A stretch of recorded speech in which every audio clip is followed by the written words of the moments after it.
الحمد لله رب العالمين والصلاة والسلام على أشرف الأنبياء والمرسلين محمد وعلى آله وصحبه الطيبين أما بعد فقد وصلنا إلى باب صلاة الجماعة. On est arrivé à la partie sur la prière en congrégation.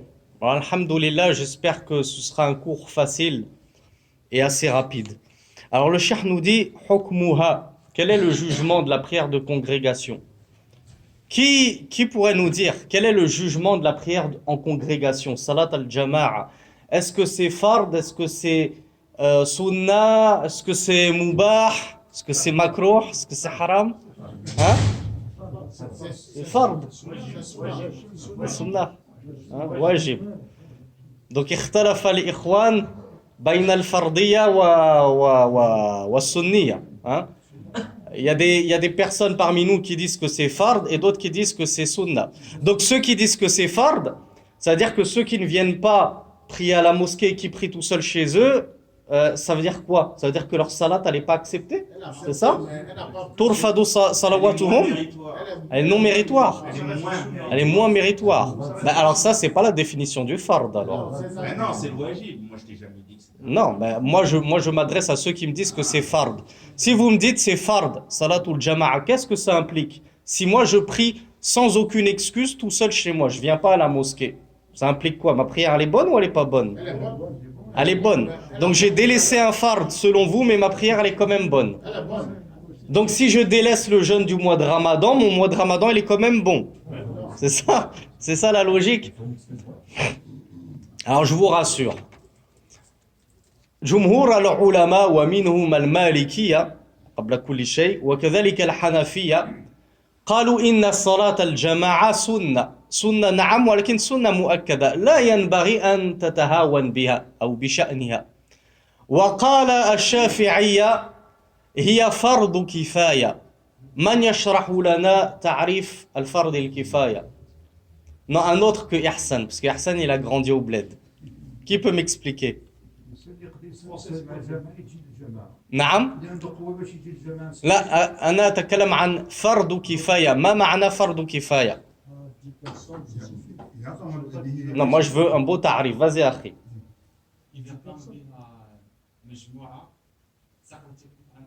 أحسنت. إذا قام بها البعض سقط عن الباقي. هذا رأي الشافعية. Ne vous inquiétez pas, je vais tout traduire par la suite.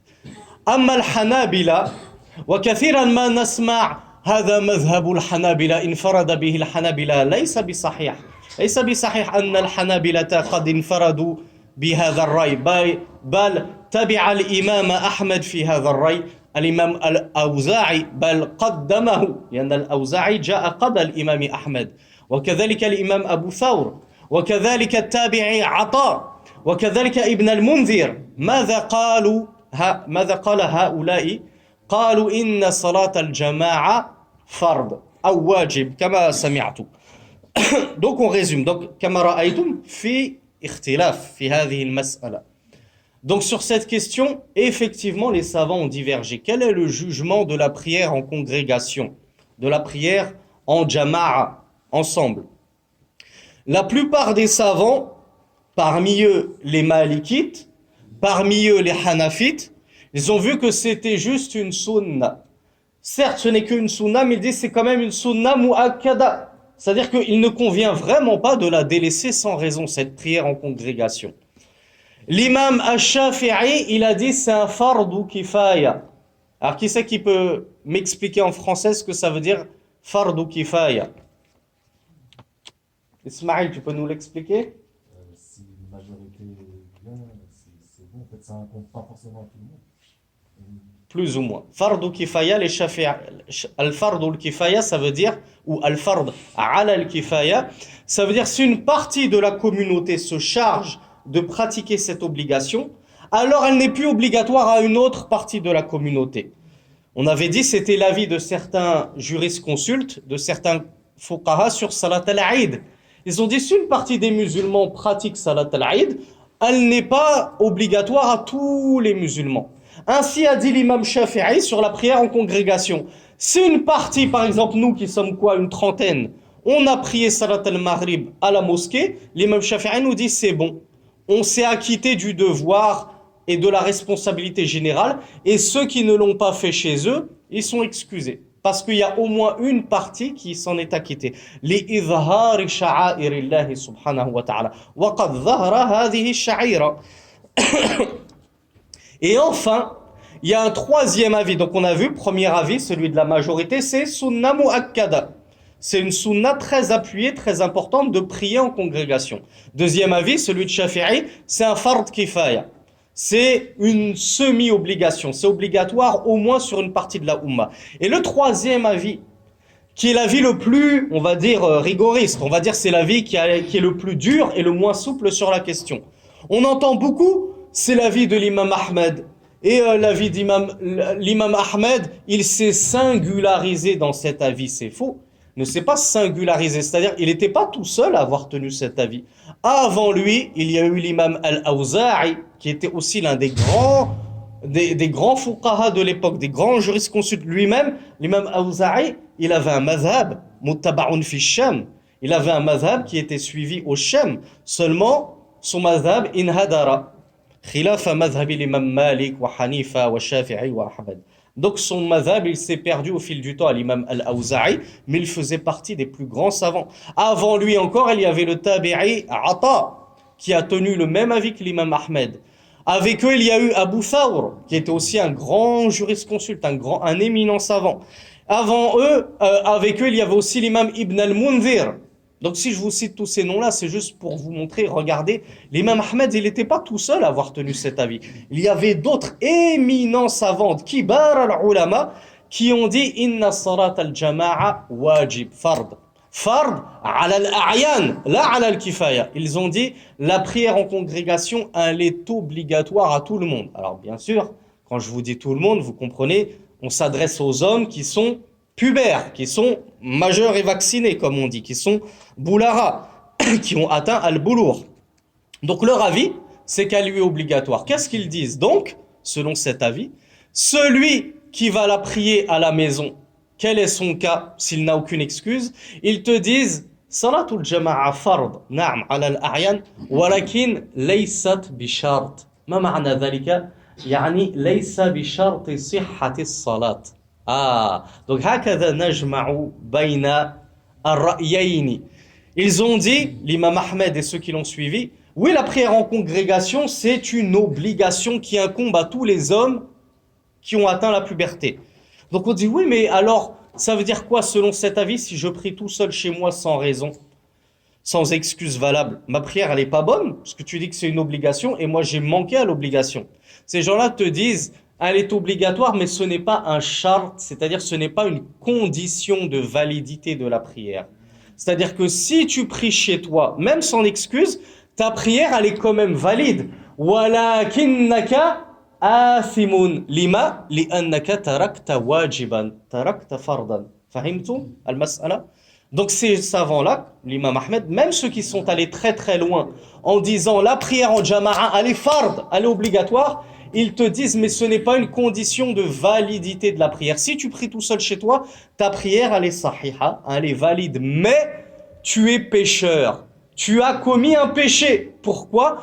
Parce que tu n'as pas accompli la prière en congrégation alors que c'était obligatoire. Donc puisque tu n'as pas accompli quelque chose d'obligatoire, tu es pécheur. Donc voilà un petit peu pour résumer hukmu salat al-jama'a. Maintenant, ce n'est pas dans le livre. Moi, j'ai envie de l'aborder avec vous parce que c'est quelque chose que les gens ont beaucoup de mal à comprendre. Et on entend tout le contraire de la vérité. Quand je vous dis salatul jama'a, qu'est-ce que ça veut dire? Qu'est-ce que vous en comprenez? Quand je vous parle de la prière en congrégation, qu'est-ce que ça veut dire? Prier ensemble. C'est tout ce que tu en comprends. Ersan, il comprend salat fil masjid. Qui comprend autre chose que ça?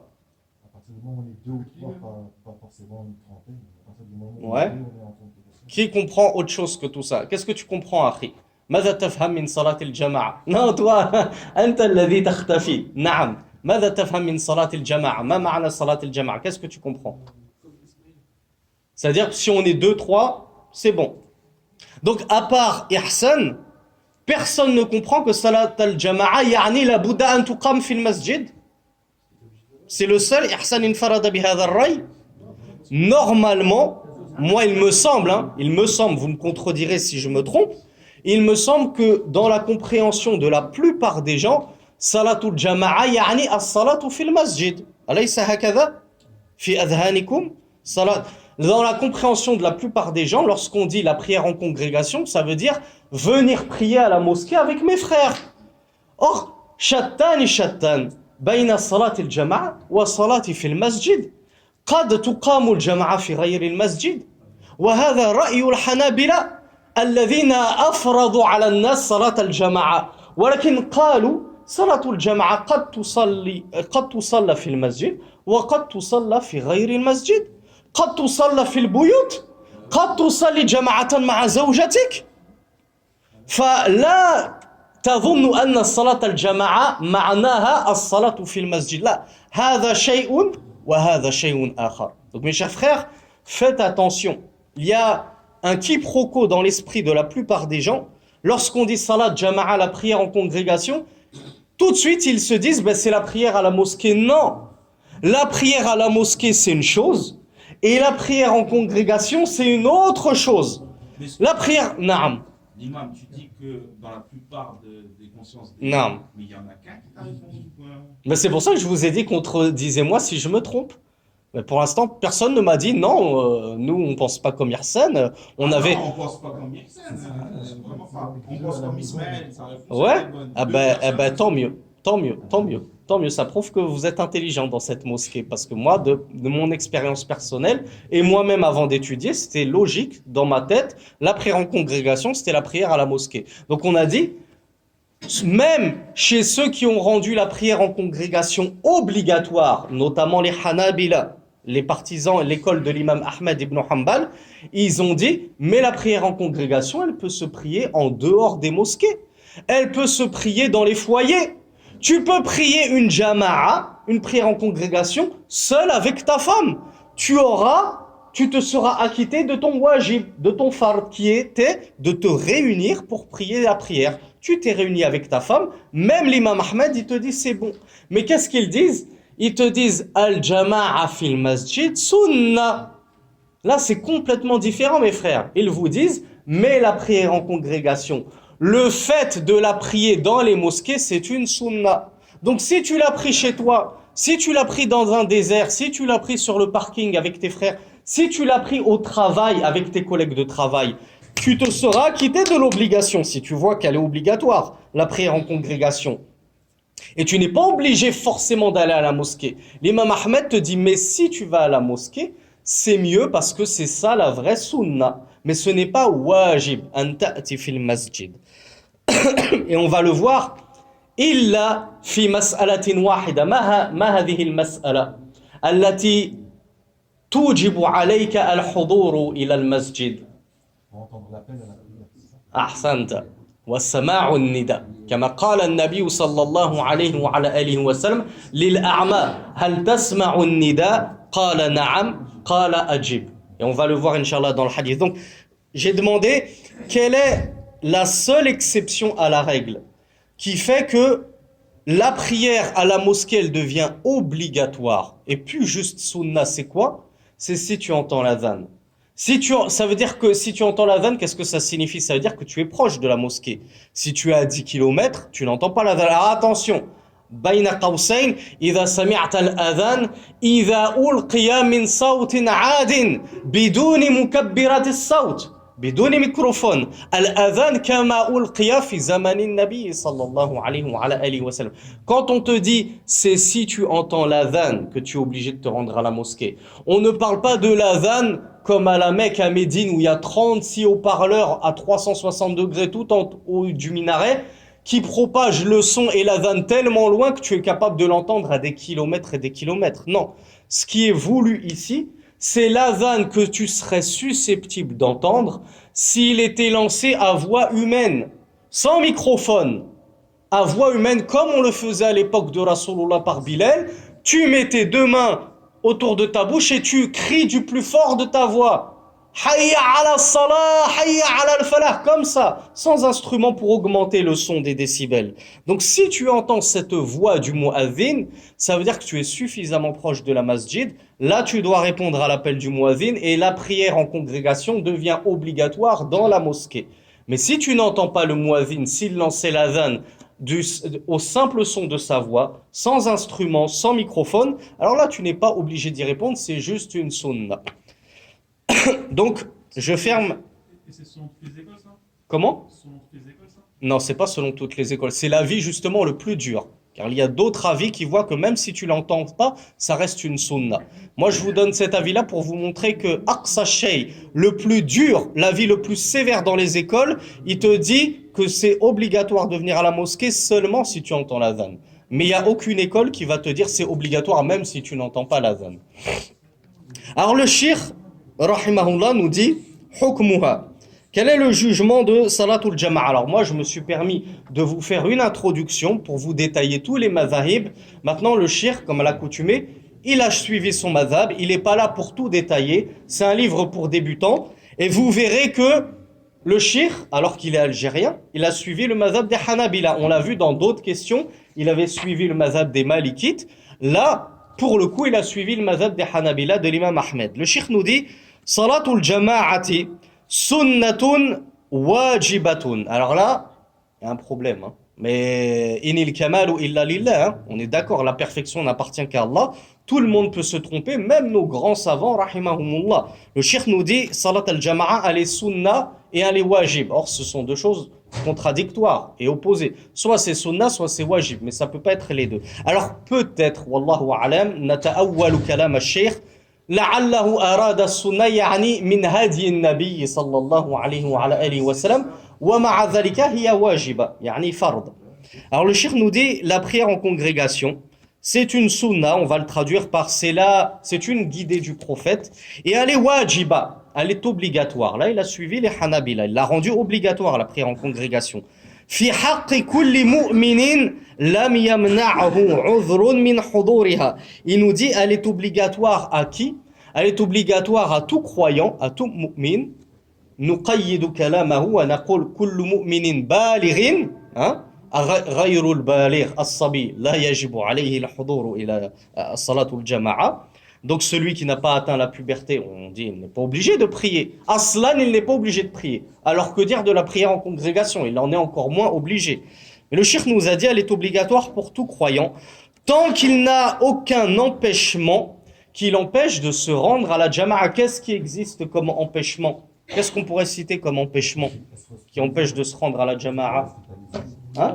Par exemple, le marad, la maladie, al-khawf, il a peur, il y a un ennemi sur son chemin qu'il a peur de rencontrer, la maladie, toutes ces choses-là, il est complètement bloqué dans le bus, en plein embouteillage, sur une route désertique, etc., etc.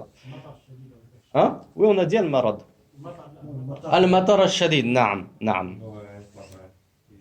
Le cheikh nous dit وذلك لقوله صلى الله عليه وعلى آله وسلم ما من ثلاثة في قرية ولا بدو لا تقام فيهم صلاة الجماعة إلا استحوذ عليهم الشيطان فعليكم بالجماعة فإنما يأكل الذئب من الغنم القاصية. ما هي القاصية؟ السريعة؟ لا. الصحيحة يعني عكس المريضة؟ لا ليس هذا هو نعم. القاسية هي يعني الباعدة عن الأغنام وعن الراعي. Donc le cheikh nous cite pour justifier son propos que la salatul jama'a elle est obligatoire selon lui. Il a cité quelques hadiths. Il a cité la parole du messager d'Allah qui a dit sallallahu alayhi wa sallam, il n'y a pas dans une ville ou bien dans une région désertique al-badou. Donc ça vaut pour la ville comme dans les régions qui ne sont pas urbanisées, qui sont très peu urbanisées et qui ressemblent plus à des déserts qu'autre chose. Il nous dit il n'y a pas 3 personnes dans une ville ou dans un désert qui ne pratiquent pas la jama'a, la salatul jama'a, la prière en congrégation, sans que le shaitan ne prenne le dessus sur eux. Istahwadha alayhim ash-shaytan, c'est-à-dire le shaytan, le diable, va se jouer d'eux. Il va les manipuler comme bon lui semble. Et il nous dit, alors alaykum bil jama'a, accrochez-vous fervement à cette jama'a, à la prière en congrégation. Car certes, le loup ne dévore que la brebis égarée. Le loup, il ne va pas s'attaquer à un troupeau de moutons bien solide et bien ferme. Mais il attend qu'il y ait une petite brebis qui s'isole du troupeau, et là, il se jette sur elle pour la dévorer. Pareil pour nous, les musulmans, les croyants, les êtres humains. Le diable, lorsqu'on est tous là, bien regroupés dans notre salatul jama'a, ne peut rien contre nous. C'est pour ça qu'on insiste, formez bien vos rangs, serrez bien vos rangs. D'ailleurs, c'est Rasulullah qui insistait dessus, on l'avait déjà expliqué. Et quelqu'un qui refuse de venir à la jama'a, il prie toujours chez lui tout seul, le shaitan, il va s'agripper à lui, et il va le dominer, et il va lui insuffler toutes ses insufflations. Tu es tout seul chez toi, allume la télé, regarde des films érotiques, allume la radio, écoute du rap, fais ceci, fais ça, tu es tout seul. Tu es tout seul, tu es une proie facile pour le shaitan. Dans un autre hadith, قال النبي صلى الله عليه وعلى آله وسلم والذي نفسي بيده لقد هممت أن آمر بحطب فيحتطب ثم آمر بالصلاة فيؤذن لها ثم آمر رجلا فيؤم الناس ثم أخارف إلى رجال لا يشهدون الصلاة فأحرق عليهم بيوتهم. Je pense que vous connaissez tous ce hadith parce qu'il se trouve dans Riyad Salihin et je pense qu'on a quasiment tous lu Riyad Salihin. Et ceux qui ne l'ont pas lu, hâtez-vous de le lire, c'est un véritable chef-d'œuvre. Le messager d'Allah, sallallahu alayhi wa sallam, et ce hadith, il est très dur, il fait très peur. Et il est en faveur de l'avis du shirk qui dit que salatul jama'a, elle est obligatoire, la prière en congrégation. Le messager d'Allah a juré sur Allah, il a dit, je jure par celui dont mon âme est dans la main. J'étais sur le point, il allait le faire. Il ne l'a pas fait, mais il était sur le point, il a juré sur Allah, je jure sur Allah, j'allais le faire. J'allais regrouper des fagots de bois, des bûches de bois. Et j'allais charger quelqu'un de lancer l'adhan à la prière. Puis j'allais charger quelqu'un de diriger la prière. Et moi-même, Rasulullah, j'allais prendre ces fagots de bois, ces bûches, et j'allais me rendre dans toutes les demeures de ceux qui n'ont pas répondu à l'appel à la prière, qui ne sont pas venus prier al-jama'a. Et j'étais sur le point de quoi? De brûler leur maison sur eux avec ces fagots de bois. Vous imaginez? Subhanallah. Rasulullah, le meilleur et le plus gentil des hommes et le plus tendre pour sa umma. Il était sur le point de brûler vif ses propres compagnons. Ses propres compagnons. Pour quel motif? Parce qu'ils avaient mécru en Allah, kafarou? Ils avaient mécru en Allah? Non. Juste, imtana'u min hudur al-jama'a. Ils s'étaient abstenus de se rendre à la jama'a, la prière en congrégation. Quelle était leur rétribution? Le messager a failli les brûler vifs chez eux. Vous vous rendez compte à quel point le messager d'Allah prenait ceci à cœur? Comme on dit, il ne plaisantait pas avec ça. C'était super important à l'époque du messager d'Allah de se rendre à la mosquée et de prier en congrégation. On va le voir dans un autre hadith aussi à quel point c'était important.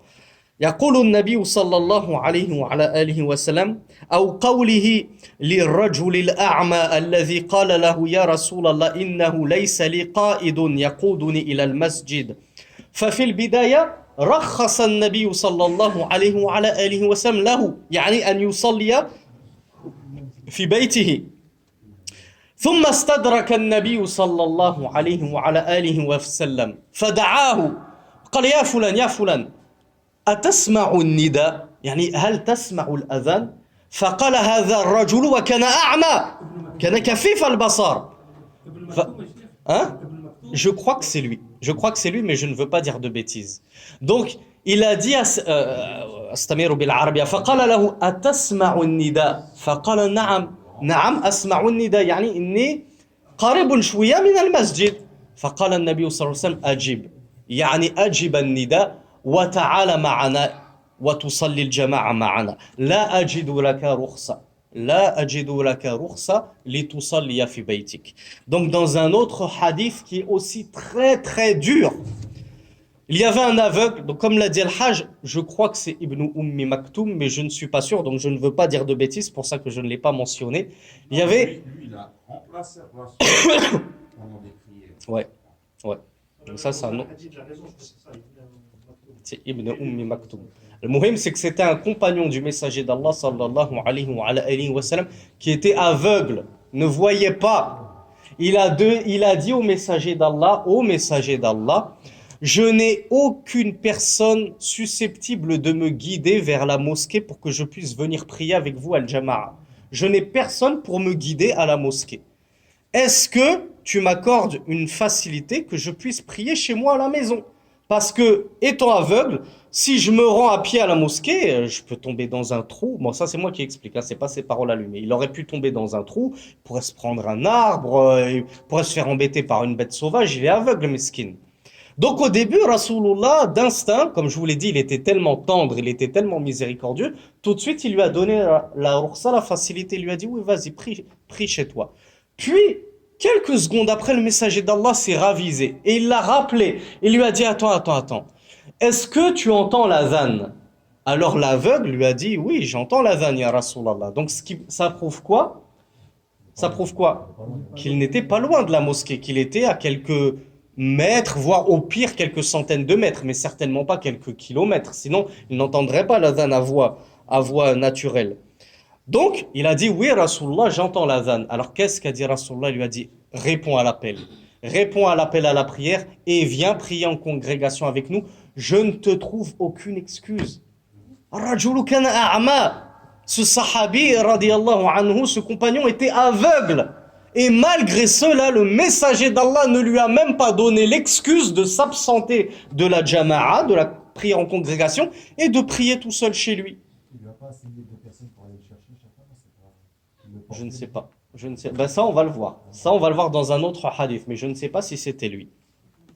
Donc, vous voyez à quel point c'est super important de prier en congrégation et de se rendre à la mosquée. Qui plus est, comme je l'ai dit tout à l'heure, ce n'était pas dans le livre, pour celui qui entend l'adhan. Lui, vraiment, on lui dit, tu n'as aucune excuse. Si tu entends l'adhan, c'est que tu es juste à côté. Dans un autre propos que mentionne le shir, nous dit wa qawlu ibn Mas'ud radiyallahu anhu, donc c'est le propos sur lequel voulait en venir le frère Ismaïl. يقول ابن مسعود رضي الله عنه من خيار الصحابة قال ولقد رأيتنا يعني لقد رأيت نحن الصحابة وما يتخلف عنه يعني عن صلاة الجماعة في المسجد إلا منافق معلوم النفاق ولقد كان الرجل يؤتى به يهادى بين اثنين حتى يقام في الصف. ما معنى يهادى بين اثنين؟ ها؟ يعني؟ نعم يحملونه بعضده. Alors Ibn Mas'ud nous dit, je nous ai certes vus, nous les compagnons du messager d'Allah sallallahu alayhi wa sallam, aucun d'entre nous ne délaissait la jama'a, la prière en congrégation à la mosquée. Aucun d'entre nous ne la délaissait, cette prière en congrégation à la mosquée, si ce n'est un hypocrite, dont l'hypocrisie était claire et limpide, comme de l'eau de roche. Donc le vrai croyant, à l'époque du messager d'Allah, ne délaissait pour rien au monde la prière en congrégation. Il nous disait à tel point que l'homme, c'est-à-dire l'homme qui était malade ou la personne tellement âgée qu'elle ne pouvait plus marcher par elle-même, et à l'époque, ils n'avaient pas tous des béquilles comme nous, des fauteuils roulants, des cannes, ils étaient très pauvres. Ibn Mas'ud nous dit à tel point que tu voyais l'homme être porté par deux de ses compagnons, chacun le portait par son épaule, au-dessus de son aisselle. Chacun le portait comme ça, jusqu'à le faire rentrer dans le rang. Vous voyez, cette personne qui ne pouvait même pas marcher par lui-même, il se faisait porter par deux de ses compagnons pour qu'on l'accompagne à la jama'a, à la mosquée, et qu'il prie en congrégation. Personne ne voulait délaisser cette prière sous aucun prétexte. Ni l'aveugle, ni la personne à demi handicapée. Vous voyez à quel point c'était important à l'époque du messager d'Allah, sallallahu alayhi wa ala alihi wa sallam. Maintenant, le cheikh nous dit, ma fadluha, quel est le mérite? Maintenant qu'on a vu qu'elle est super importante, qu'elle est soit sunna muakkada, soit carrément wajiba obligatoire, le cheikh nous dit quel est donc son mérite? Qu'est-ce qu'on y gagne à répondre à l'appel d'Allah subhanahu wa ta'ala? Il nous dit, fadlu salat al-jama'a kabir, évidemment. Les vertus de la prière et les mérites de la prière en congrégation sont très nombreux. Wa ajruha azim. فقد قال عليه الصلاة والسلام صلاة الجماعة أفضل من صلاة الفذ ب27 درجة وقال صلاة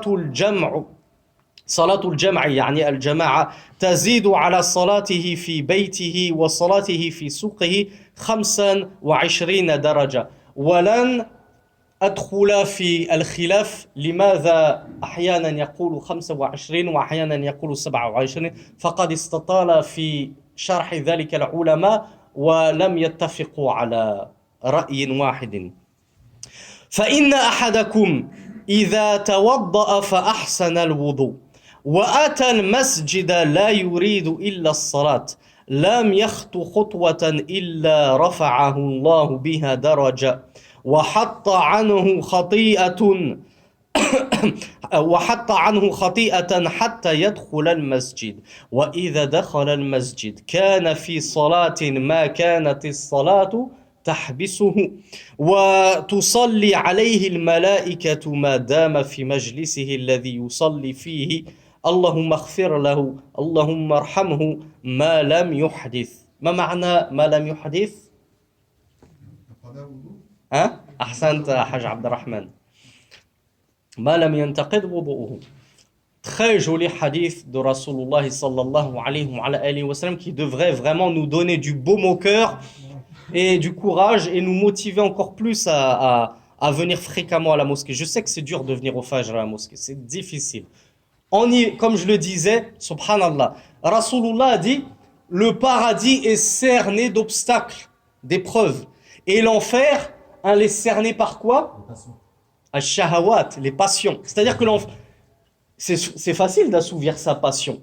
C'est facile d'assouvir ses passions. Ce qui est difficile, c'est de surmonter les obstacles. Donc pour gagner le paradis, c'est difficile. Il faut surmonter et gravir les obstacles.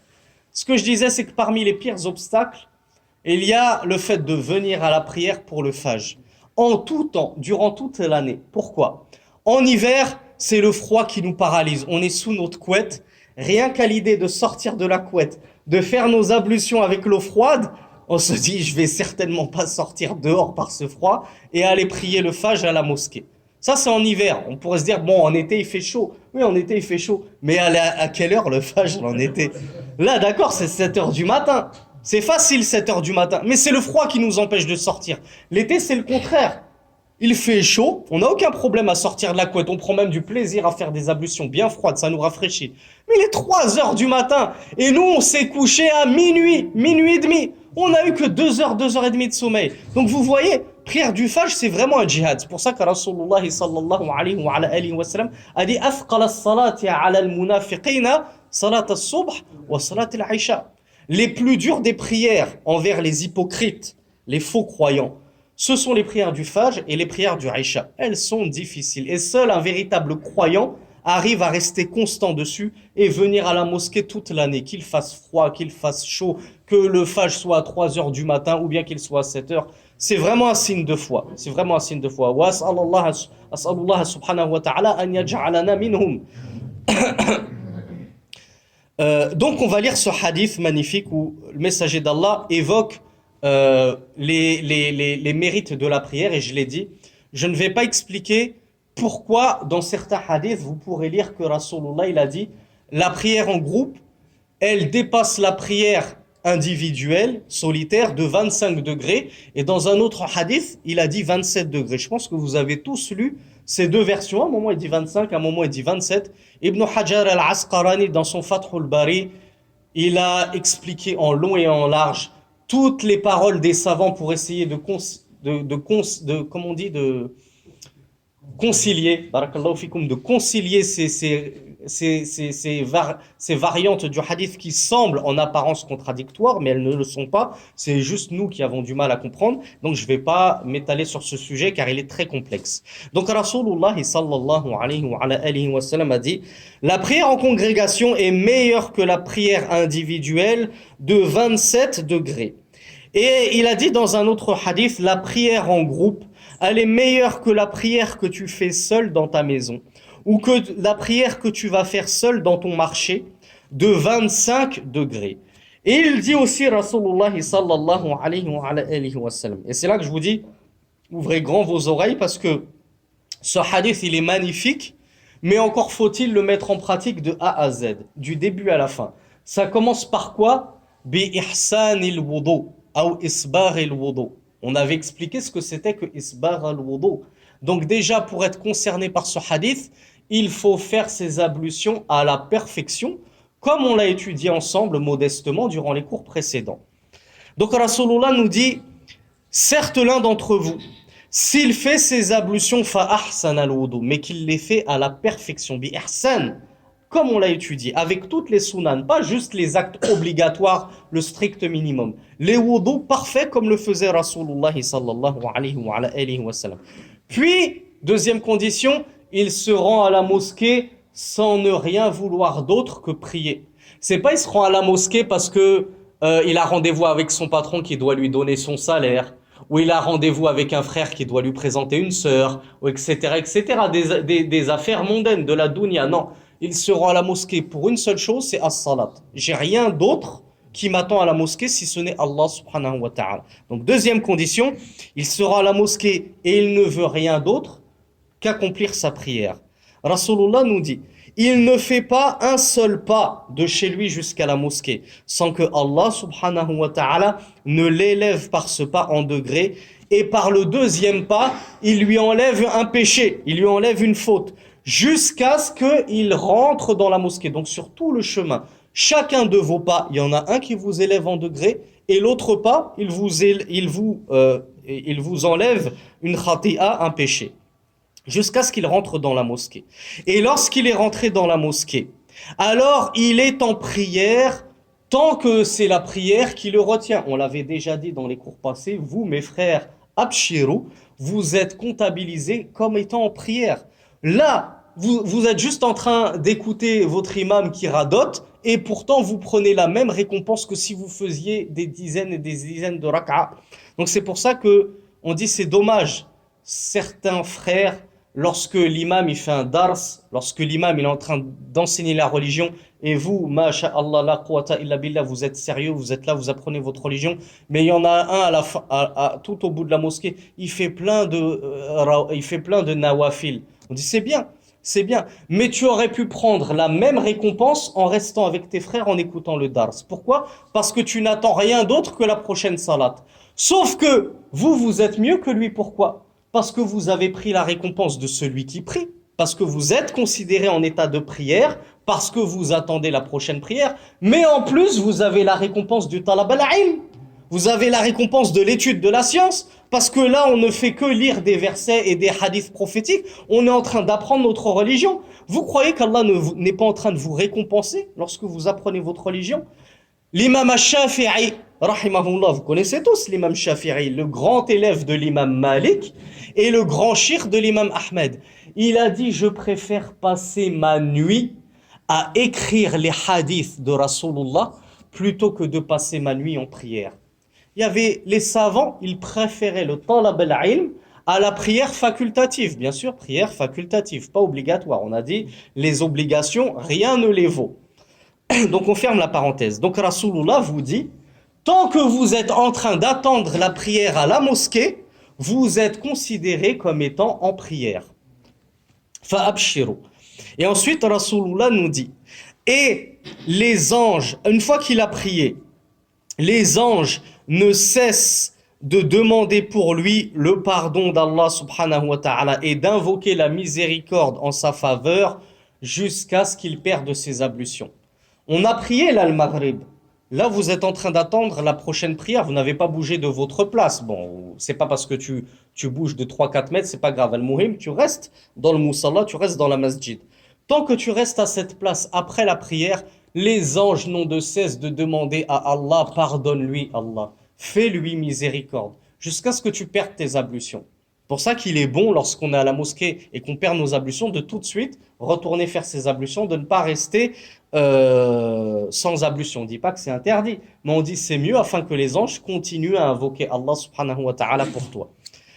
Donc voilà les mérites de la prière. De la prière en congrégation, et le fait de venir à la mosquée. Les mérites sont très très nombreux. Le cheikh nous dit aqalluha, aqallu salat al-jama'a. ما هي أقل صلاة الجماعة؟ بكم تنعقد الجماعة؟ 2 لا 3 أليس أقل الجمع 3 ها؟ أو 40 أقل الجمع 40 كما قيل في صلاة الجمعة لا 2 نعم 2 ولما؟ لأنني قلت لكم إذا صليت في بيتك مع زوجتك فقد انعقد الجماعة وقال العلماء مع الزوجة البالغة تنعقد الجماعة أما مع الصبي فلا تنعقد الجماعة مع الصبي وتحتسب مصليا منفردا إلا في النافلة تستطيع أن تؤم صبيا كما أما النبي صلى الله عليه وعلى آله وسلم ابن عباس رضي الله عنهما وكان صبيا. Donc, bref, je vous ai demandé la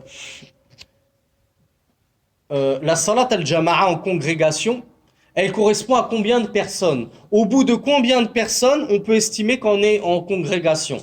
Les frères qui sont non arabophones. 2 personnes? C'est pas 3? C'est 3 personnes. C'est 3 personnes? C'est pas 40? Non, c'est 3. Parce que vous l'avez peut-être entendu, il y a beaucoup de fuqaha, il y a beaucoup de jurisconsultes qui ont dit La tasihhu al-jumu'a bi adna, yani bi aqalli min 40 nafaran. Il y a beaucoup de jurisconsultes, c'est notamment le cas de l'imam Ahmed, je crois que c'était aussi l'avis de l'imam Malik, qui a dit il n'y a pas de jumu'a s'il y a moins de 40 personnes. Le jumu'a n'est pas bon, il n'est pas correct s'il n'y a pas au moins 40 personnes qui viennent. Donc, là, ce n'est pas le sujet. C'était juste pour vous dire, alors, est-ce que c'est pareil pour la jama'a? Est-ce que c'est pareil pour la salat en congrégation? Est-ce qu'il faut qu'on soit 40? Il faut qu'on soit 3 ou qu'on soit 2? On a dit, il faut qu'on soit 2. Pourquoi? Parce qu'on l'a dit tout à l'heure, si vous avez bien ouvert vos oreilles. On a dit, si tu pries seul chez toi, dans ta maison, avec ta femme, tu as prié une jama'a. Ta jama'a, elle est correcte. Alors, entre parenthèses, on dit avec ta femme, c'est bon si elle est majeure, bien évidemment, si elle est balira. Mais avec un enfant qui n'est pas encore majeur, les savants ont dit non, c'est pas considéré comme une jama'a. Il faut qu'il y ait 2 personnes majeures. Al-boulour. On ne va pas revenir sur ce que ça veut dire majeur en islam. Hein. Ça ne veut pas dire 18 ans révolus. Ça veut dire être pubère. Mais dans une nafila, dans une prière surérogatoire, tu peux éventuellement faire une jama'a avec un enfant qui n'est pas pubère. Pourquoi? Parce que le messager d'Allah sallallahu alayhi wa sallam avait prié une nuit avec Ibn Abbas radiyallahu anhu, son neveu, et il n'était pas encore pubère, c'était encore un petit garçon. Donc le cheikh nous dit aqallu salatil jama'a ithnani. Donc le plus petit nombre pour être compté comme une prière en congrégation, c'est 2 personnes. Dès qu'il y a 2 personnes, c'est comme si tu avais fait une jama'a. C'est pour ça que c'est triste qu'on voit 2 personnes dans leur maison, chacun prie de leur côté. Le papa il prie de son côté, le fils il prie de son côté, chacun prie dans sa chambre. Ou le père il va prier, la femme, la mère prie de son côté. Ils ne font pas de jama'a. Déjà vous ratez tout le fad, tout le mérite de venir prier avec vos frères à la mosquée. Alors si vous refusez de venir prier avec nous à la mosquée, que vous vous entêtez à prier chez vous, mais au moins faites une jama'a chez vous. Vous êtes suffisamment, on a tous une femme, des enfants, un père, un frère. Faites une jama'a. Pourquoi vous priez chacun dans votre chambre comme des brebis égarées justement? Donc le cheikh nous dit أقل صلاة الجماعة 2 الإمام وآخرون معه. Il y a l'imam. L'imam il se met à gauche ou il se met à droite quand on est 2? À gauche? Il se met devant. Quand on n'est que 2, hein? L'imam il n'est pas à droite. D'accord. L'imam se met à gauche quand on est 2. D'accord, c'est bon. Donc le cheikh nous dit l'imam wa akharun ma'ahu. وكلما كثر العدد كان أحب إلى الله سبحانه وتعالى لقول النبي صلى الله عليه وعلى آله وسلم صلاة الرجل مع الرجل أزكى يعني خير من صلاته وحده وصلاته مع الرجلين أزكى من صلاته مع الرجل يعني مع الرجل الواحد وما كان أكثر فهو أحب إلى الله تعالى. والحديث رواه الإمام أحمد وأبو داود. Donc le cheikh nous dit, plus le nombre de prières dans la prière en congrégation sera élevé, et plus cette prière sera aimée auprès d'Allah subhanahu wa ta'ala. Allah préfère qu'une dizaine de personnes fassent la prière ensemble, plutôt que deux personnes là prient ensemble, deux personnes là, deux personnes là, deux personnes là. Non, plus le nombre est grand, et plus Allah subhanahu wa ta'ala aime cela. De quoi on tient ceci? De la parole du messager d'Allah sallallahu alayhi wa sallam, qui a dit la prière de l'homme avec un autre homme est meilleure et préférable que sa prière individuelle. Et la prière de l'homme avec deux hommes est meilleure que la prière de cet homme avec un seul homme. Et plus il y a de prières et plus le nombre augmente, et plus ceci est préféré aux yeux d'Allah, auprès d'Allah subhanahu wa ta'ala. Alors le cheikh nous dit وَكَوْنُهَا فِي الْمَسْجِدِ أَفْضَلُ. Bien évidemment, le fait que, on l'a dit tout à l'heure, le fait de prier cette prière en congrégation, en admettant qu'elle soit wajib, obligatoire, le fait de la prier dans la mosquée, c'est une sunna. Donc le cheikh nous dit huwa afdal. Si j'ai le choix entre prier en congrégation avec mes sahab, j'ai invité des amis, j'ai invité des cousins, j'ai le choix entre prier en congrégation chez moi ou à la mosquée, le cheikh nous dit le fait que tu pries en congrégation à la mosquée, ce sera forcément mieux que le fait que tu pries en congrégation mais chez toi. Ensuite le cheikh nous dit wal masjidul ba'id afdalu min al qarib wa fihi nazar. Le cheikh nous dit, et la prière loin, la mosquée lointaine est meilleure que la mosquée proche. Alors, on dit, avec tout le respect que nous avons pour cheikh, ça reste à discuter. Mais plutôt, les savants ont donné un ordre, un tartib. Qu'est-ce qu'ils ont dit? Ils ont dit, la meilleure des mosquées, c'est la mosquée qui, si tu la délaisses, les gens vont la délaisser par ta faute, par ta cause. Par exemple, toi, tu es un imam. Les gens, ils aiment prier derrière toi. Mais si toi, tu vas aller prier dans l'autre mosquée, par exemple, ici, on est à la mosquée de Bilal. Admettons que vous m'aimez tous, ce qui n'est malheureusement pas le cas.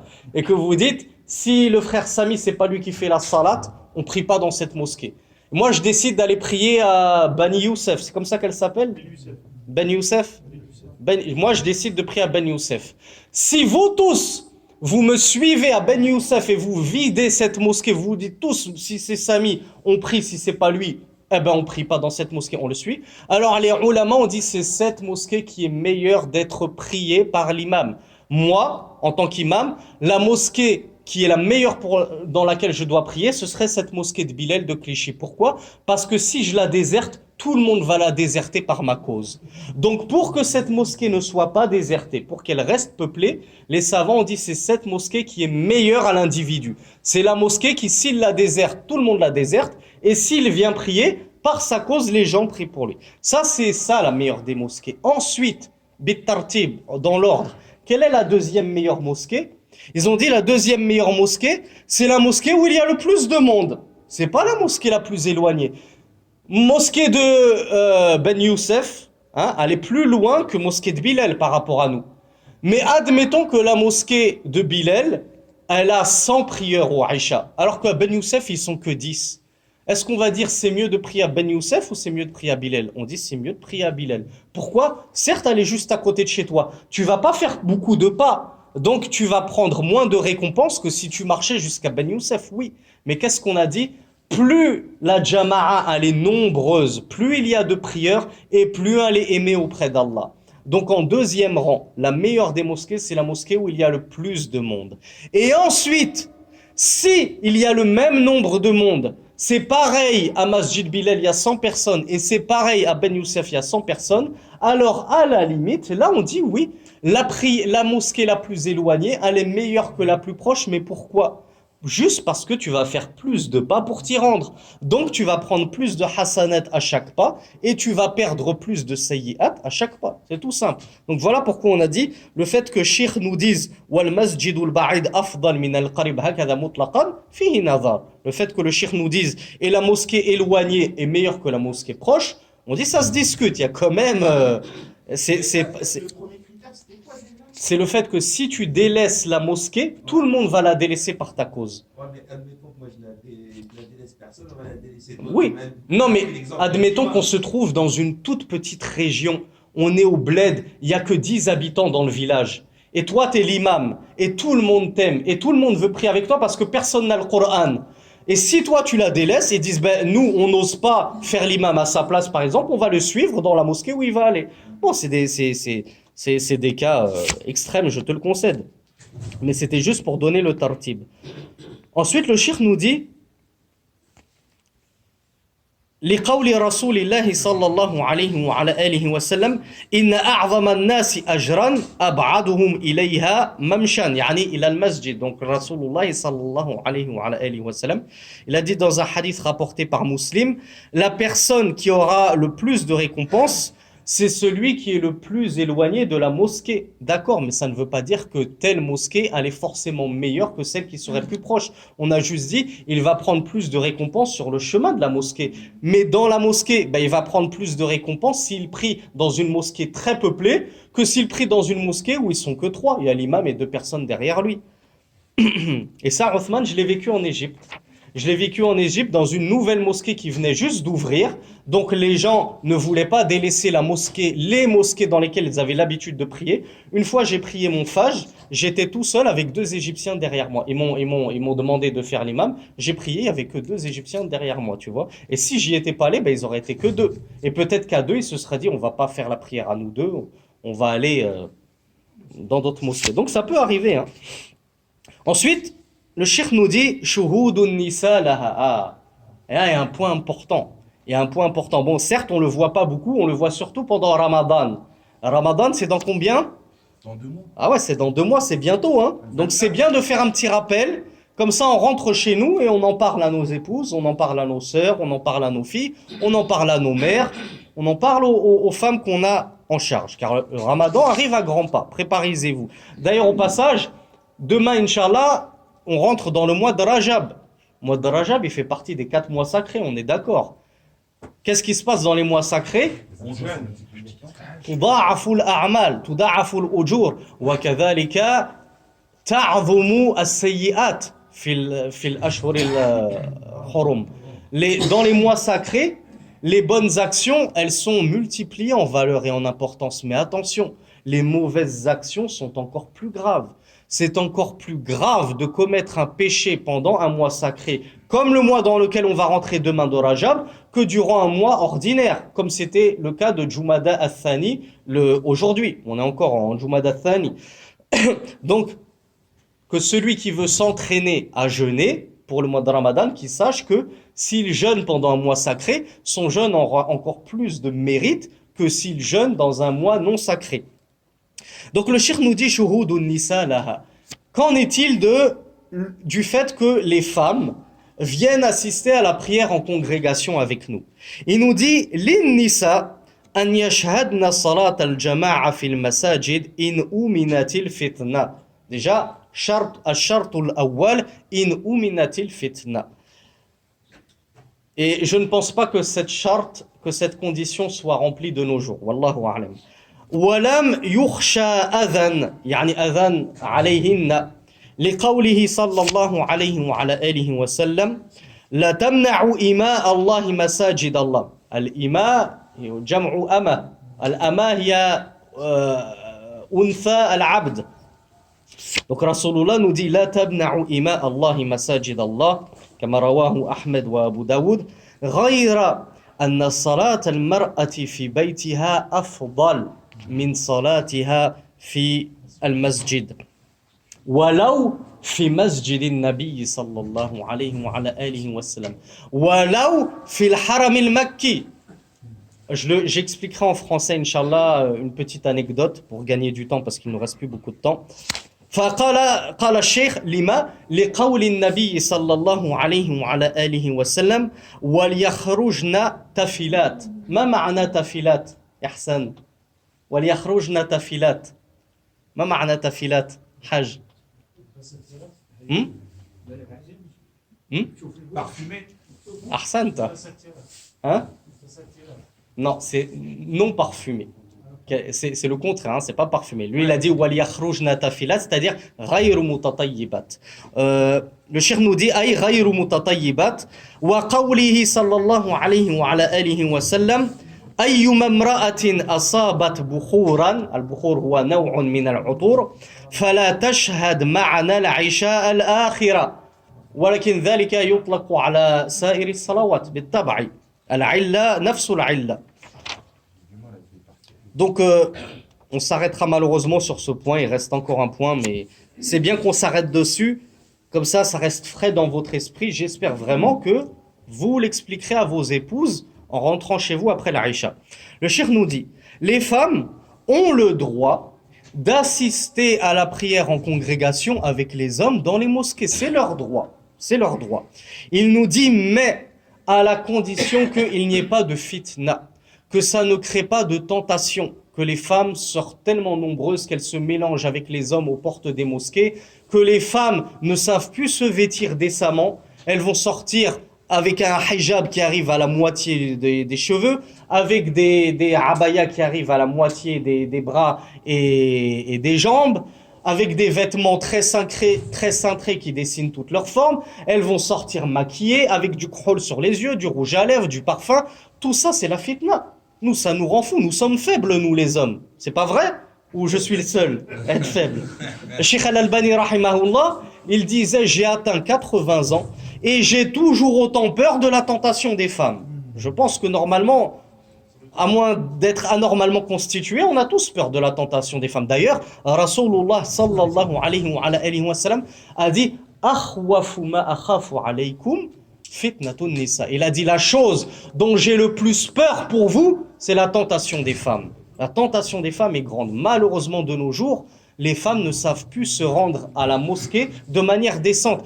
Et ce n'est pas pour être méchant, mes frères, mais quand je vous regarde, je me dis subhanallah, vous qui êtes des hommes, vous vous habillez mieux et vous êtes plus pudiques, vous êtes plus mutahashim, plus chaste que bon nombre de nos femmes. Masha'Allah la quwwata illa billah, vous avez tous des qamises, vous avez bien couvert la tête. J'en vois aucun qui est en débardeur, habit moulant et tout. Mais comment ça se fait que nos femmes, qui doivent être encore plus pudiques et chastes que nous, c'est le contraire. C'est elles qui devraient être encore mieux habillées que nous, encore plus couvertes que nous, encore plus mastourat que nous. Donc le cheikh nous dit, oui, les femmes ont le droit de se rendre aux mosquées, elles auront le droit de venir prier tarawih avec nous, ou de prier n'importe quelle prière avec nous, à l'Aïcha, al-Fajr. Encore faut-il que la mosquée soit ouverte. Elles ont le droit de venir au Jumu'ah, c'est pas un souci. Mais le cheikh nous dit, إِذَا أُمِنَتِ الْفِتْنَةِ. Si ça ne crée pas de fitna, mais si ça crée des fitnas, qu'on voit des jeunes filles belles, toutes maquillées, toutes parfumées, et nous, on vient, les célibataires d'entre nous, ils ont du mal à baisser le regard, on dit, alors restez chez vous. Si c'est pour créer la pagaille chez nous les hommes, restez chez vous. Parce que pour vous, la prière en congrégation n'est pas obligatoire. On est d'accord? On a dit que c'était réservé aux hommes. Donc le cheikh nous dit, deuxième condition, walam yursha adhan. C'est-à-dire que, et on n'a pas peur que elles en subissent du tort, des préjudices. Par exemple, elles sortent la nuit au Aïcha, on n'a pas peur que, voilà, il y ait une personne mal intentionnée, un violeur qui embarque ta femme parce elle a pris une ruelle sombre et isolée, où elle était toute seule, elle s'est faite embarquer par une voiture, etc. Si elle n'a pas peur pour elle, elle peut sortir. Mais si elle sait que, comme on dit, par exemple, elle habite dans une cité chaude, ou dès qu'elle passe par ce chemin, elle se fait embêter par tous les dealers qui tiennent les murs, ou des voleurs, ou des proxénètes, ou ce que vous voulez, on dit, ne sors pas, ma sœur. La tulqu bi aydikum ila tahluka. Ne vous jetez, comme on dit en français, ne vous jetez pas dans la gueule du loup. Ne va pas, toi, ma sœur, sortir alors que tu sais que c'est dangereux pour toi, tu risques de te faire embêter. Déjà que malheureusement, nos sœurs, elles se font embêter en pleine journée. C'est pas vrai, mes frères? En pleine journée, elles se font embêter, nos sœurs. Alors que dire en pleine nuit, dans la pénombre, dans des rues isolées? Donc ça, c'est les deux conditions. Oui, les sœurs ont le droit de se joindre à nous et de prier avec nous al-jama'a, mais il ne faut pas que cela crée de fitna, de tentation, et il ne faut pas que ce soit dangereux pour elles. On tient à nos sœurs quand même, on n'est pas des brutes. On se soucie de nos sœurs et de leur sécurité. Et ceci en vertu de la parole du messager d'Allah, sallallahu alayhi wa sallam, qui a dit « N'empêchez pas les servantes d'Allah de se rendre aux mosquées d'Allah. Ne les empêchez pas, si elles le désirent, de se rendre dans les mosquées d'Allah. » Mais le cheikh nous dit « sauf, qu'il faut que la sœur le sache, et vous aussi vous devez le savoir. La prière de la femme chez elle sera meilleure que sa prière à la mosquée. Même le Jumu'ah, il sera meilleur chez elle qu'elle prie le Dhuhr toute seule chez elle, plutôt qu'elle vienne prier Jumu'ah avec nous. Et comme je l'ai dit donc en arabe, même la mosquée de Médine de Rasulullah, c'est meilleur pour la femme de prier toute seule chez elle que de prier en congrégation avec 1 million de pèlerins dans la mosquée de Rasulullah. Et cela vaut aussi pour Al-Haram al-Makki. On dit à la sœur, ma sœur, c'est encore mieux pour toi. Admettons qu'une sœur fasse le hajj, elle fasse le pèlerinage. On m'a posé la question, un frère qui m'avait posé la question à l'époque où j'avais fait le pèlerinage, est-ce que ma femme, elle doit prier dans sa chambre d'hôtel, devant, elle était juste à côté du haram, ou bien c'est mieux qu'elle prie devant la Kaaba? On lui dit, c'est forcément meilleur quoi? Qu'est-ce qui est meilleur, qu'elle prie devant la Kaaba ou qu'elle prie dans sa chambre d'hôtel, la sœur? L'hôtel. Et pourtant on parle de la Kaaba. Elle vaut combien une prière à la Kaaba? 100 000. Et chez Rasulullah, dans la mosquée de Rasulullah,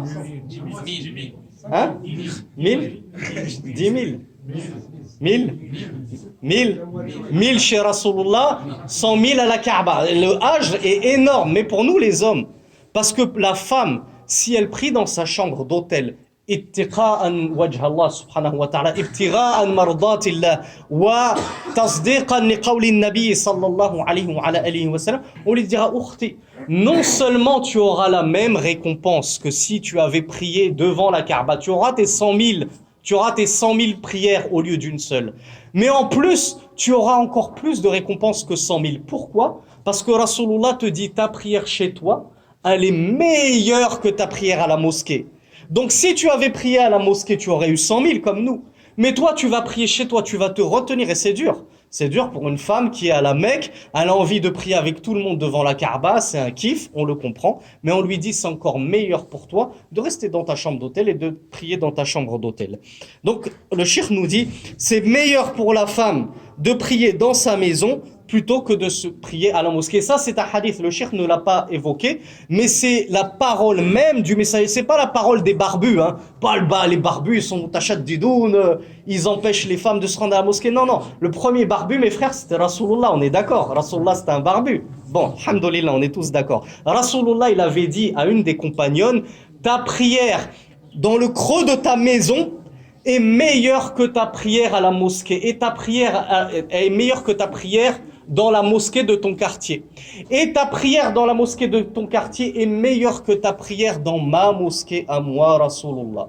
Donc Rasulullah a tout fait pour faire comprendre aux femmes qu'il est meilleur pour elles de rester dans leur foyer et de prier dans leur foyer et de ne pas prier dans les mosquées. Mais elles ont le droit de venir prier dans les mosquées. Il n'y a pas de souci. On leur dit juste, tu auras plus de récompenses à prier chez toi qu'à la mosquée. Ne pense pas l'inverse, ma sœur. Ne te dis pas, si je vais prier à la mosquée de Rasulullah à Médine, j'aurai plus de récompenses que si je priais chez moi. Ne te dis pas, si je viens prier le Jumu'ah avec mes frères à la mosquée, j'aurai plus de récompenses que si je priais le Dhuhr chez moi. Non, ma sœur, c'est tout le contraire. C'est tout le contraire selon ce que nous a appris Rasulullah. Et Rasulullah leur a dit, donc lorsqu'il leur a dit n'empêchez pas les servantes d'Allah de prier dans les mosquées d'Allah, il leur a dit mais qu'elles sortent tafilat. Tafilat, on a dit, c'est-à-dire ghayru mutatayyiba, c'est-à-dire qu'elles ne sortent pas parfumées, qu'elles ne mettent pas du bkhor, du parfum, etc., etc. lorsqu'elles sortent à la mosquée, comme on l'a dit, qu'elles sortent chastes, couverts de leur djilbab et qu'elles ne montrent pas leurs atours, qu'elles n'exposent pas leurs atours aux étrangers.